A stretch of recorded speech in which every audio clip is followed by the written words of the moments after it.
Hey guys, I'm Dr. BJ Hardick. In 2009, I wrote the Maximized Living Nutrition Plans.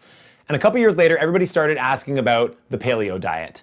I want to take a moment just to differentiate a couple of the key differences between maximized living and what the world calls paleo versus really what was developed by Dr. Lauren Cordain, for whom I have so much respect, who did a lot of the early research into the paleo diet before everybody started talking about it.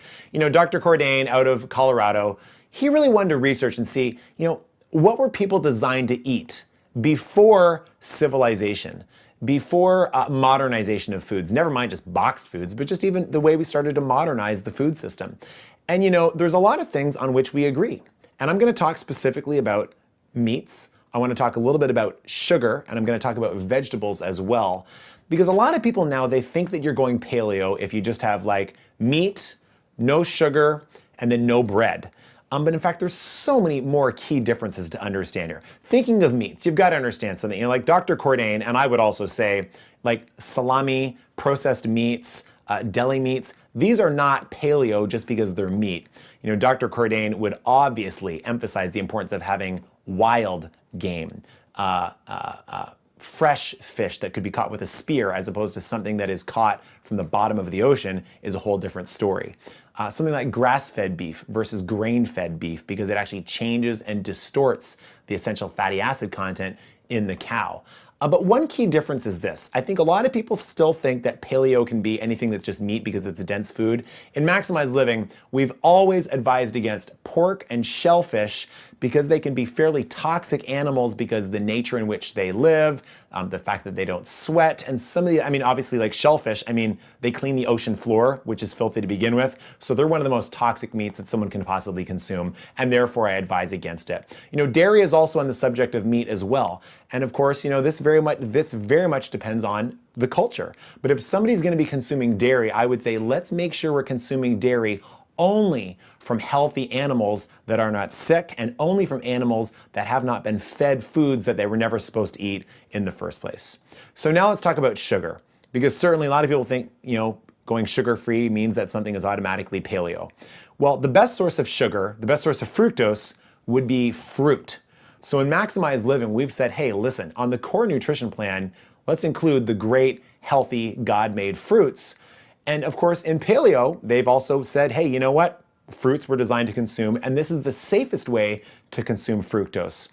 What we do in North America is we pull the fructose out, add it into high fructose corn syrup, so now we're consuming it with no fiber, no water, no minerals, no nutrients, and of course fructose on its own starts to wreck the liver. So we've always identified fruit should be had in its natural source, fructose should be consumed in its natural source, which is indeed fruit. The core plan, go for it. However, in Maximized Living, we've taken it a step further. We've looked at to see how people respond on not just a no sugar diet, but also eliminating the things that turn into sugar, like the higher sugar fruits, bananas, pineapples, mangoes.